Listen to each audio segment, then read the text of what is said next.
guerra na Ucrânia está prestes a entrar em uma nova e perigosa fase.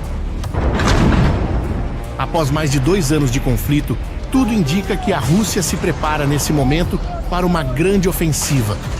Os indícios são claros e preocupantes.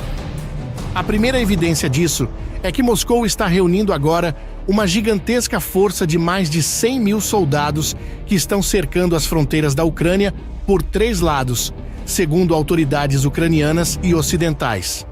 Essa concentração maciça de tropas só pode significar uma coisa: a Rússia pretende lançar uma nova e grande investida para conquistar mais território ucraniano. E esses planos podem ocorrer ainda durante o inverno europeu, estendendo-se até o verão. Enquanto isso, um relatório britânico afirma que, com isso, a Rússia quer forçar a entrada no poder de um novo presidente que eles chamam de governo fantoche, criado para atender os interesses russos. Moscou, por sua vez, nega essas acusações. Além do acúmulo massivo de soldados, a Rússia tem bombardeado ferozmente alvos civis ucranianos nas últimas semanas, especialmente infraestrutura energética.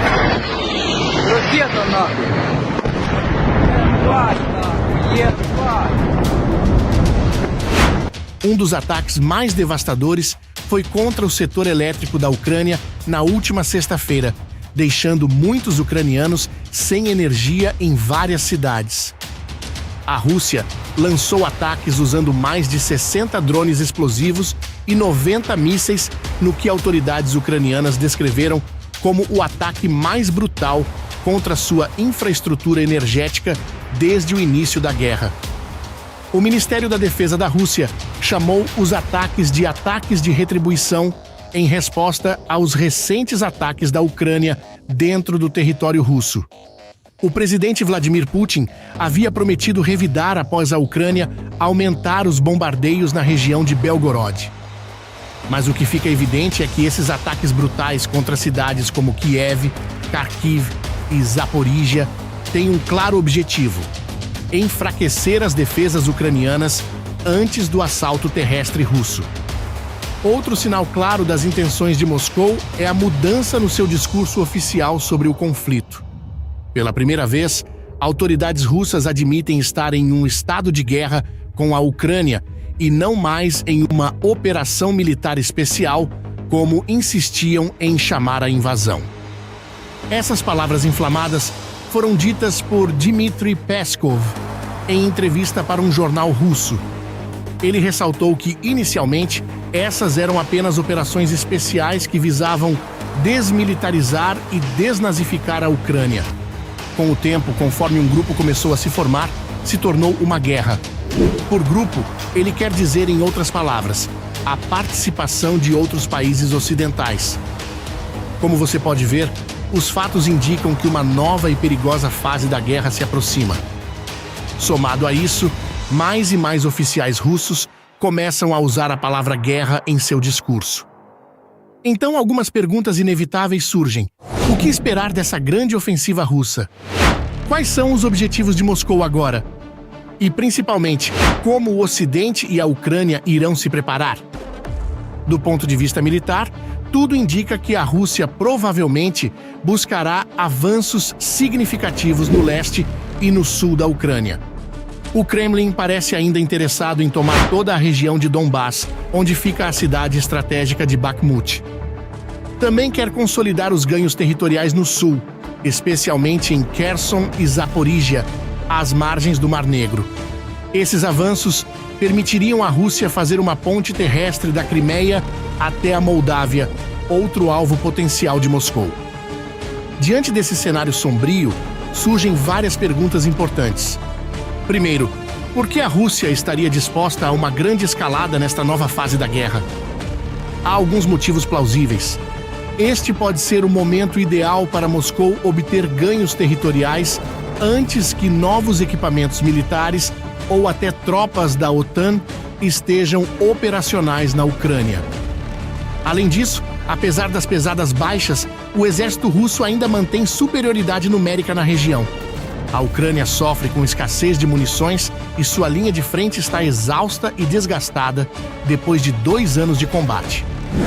Outro fator é a situação política interna da Rússia. Após consolidar ainda mais seu poder com eleições, Putin anseia apresentar conquistas militares à população. Isso deverá servir como justificável para os sacrifícios feitos pelo seu exército, além de provar que sua guerra não foi um erro estratégico. Resta saber se a Rússia tem poder de fogo para uma grande e prolongada ofensiva.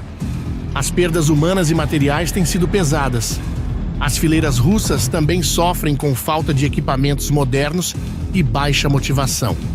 A economia do país, apesar de ter apresentado bons números, continua sob forte pressão das sanções ocidentais.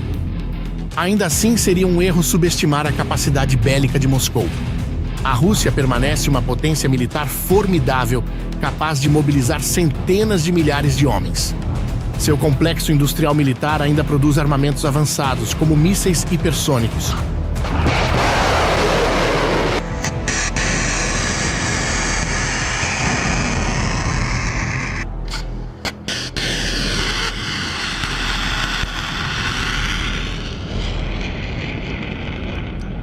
Então, como a Ucrânia poderá resistir a essa nova tempestade de fogo russa? A resposta dependerá de alguns fatores.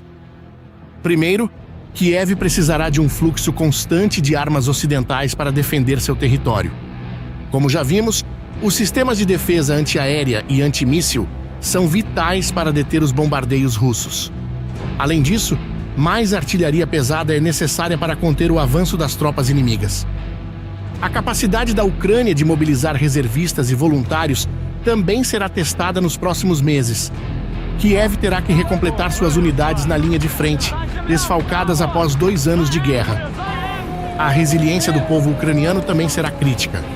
Eles têm demonstrado espírito de luta e união exemplares até agora. Mas o sofrimento da população civil tende a aumentar com uma nova onda de ataques russos. A economia do país, já debilitada, deve encolher ainda mais.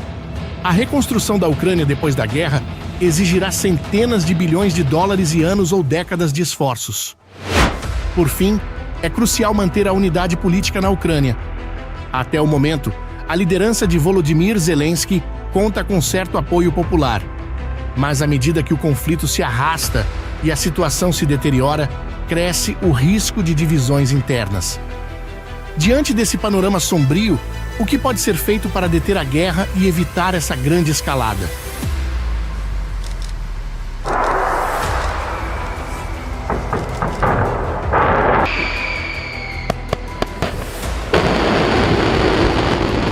Infelizmente, no curto prazo, as opções são limitadas.